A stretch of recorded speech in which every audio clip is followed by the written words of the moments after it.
আমরা রাঙাবেলিয়া high school থেকে এখানে আজ এসেছি একটি প্রোগ্রামে।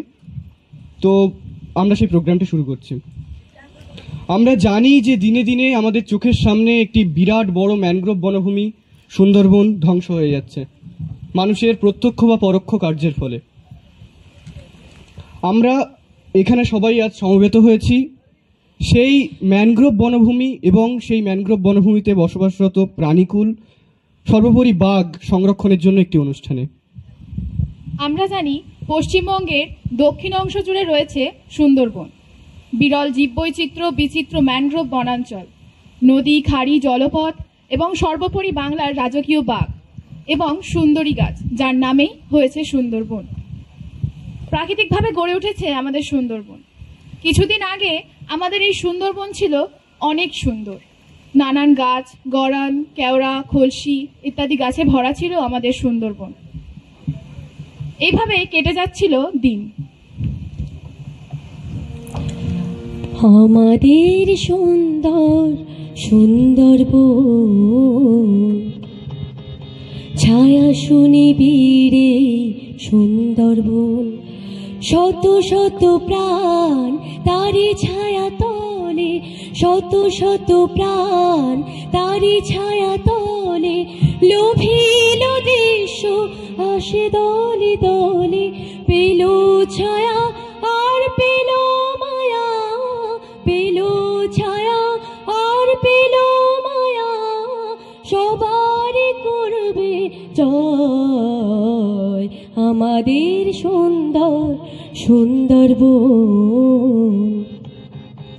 ছায়া শুনি বীরে সুন্দরবন।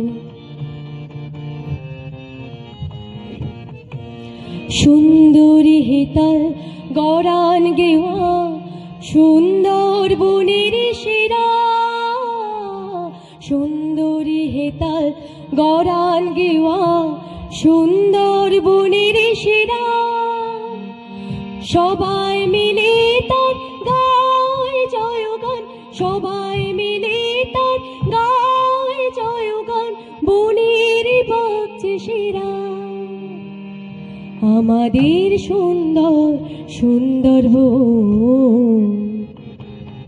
ছায়া শুনি বীরে সুন্দরবন।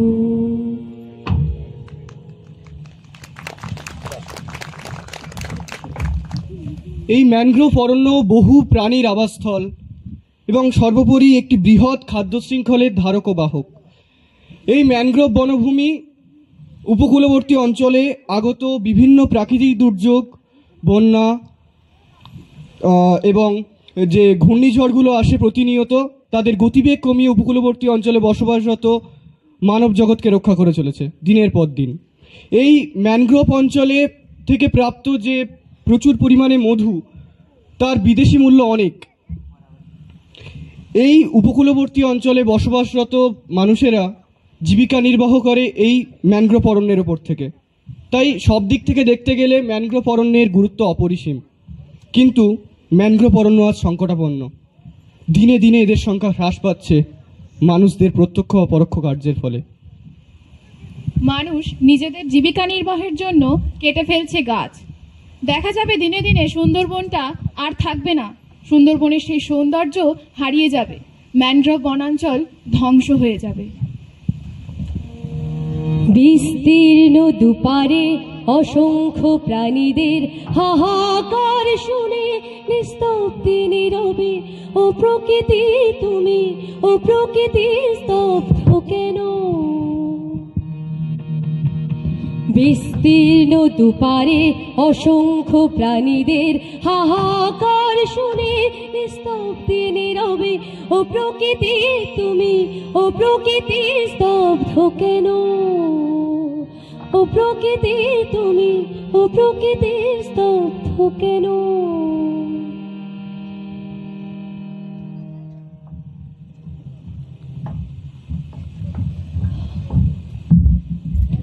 একটা সময় দেখা যাবে আমাদের সুন্দরবনটা আর থাকবে না, থাকবে না সেই সুন্দর দৃশ্য যা বহু মানুষ দেখার জন্য দূর দূরান্ত থেকে ছুটে আসে। এই প্রাকৃতিক মনোরম দৃশ্য যাতে হারিয়ে না যায় সেজন্য আমাদেরকেই এগিয়ে আসতে হবে। এই অরণ্য ধ্বংসের কারণে প্রাকৃতিক বৈচিত্র্য হ্রাস পাচ্ছে, ধ্বংস হচ্ছে খাদ্য শৃঙ্খল, হারিয়ে যাচ্ছে বহু প্রাণী। এই সমস্ত ক্ষতির জন্য একমাত্র দায়ী মানুষ।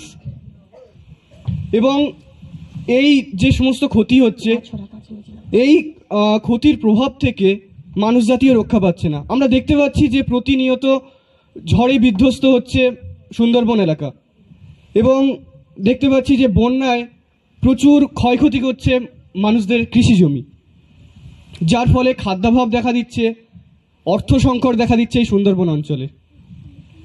তাই এই বনভূমি রক্ষার্থে আমাদের সকলকে এগিয়ে আসা উচিত, এবং এই বনভূমি রক্ষা করতে গেলে সর্বোপরি আমাদের বাঘকে রক্ষা করা উচিত।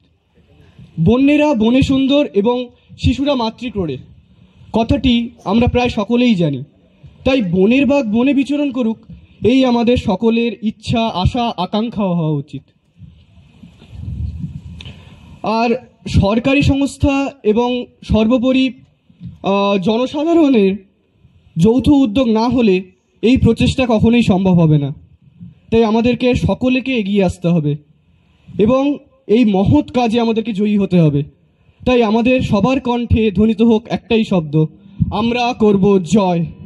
আমরা করব জয়, আমরা করব জয়, আমরা করব জয় নিশ্চয়। Oh, deep in my heart, I do believe we shall overcome someday. We shall overcome someday. We shall overcome someday.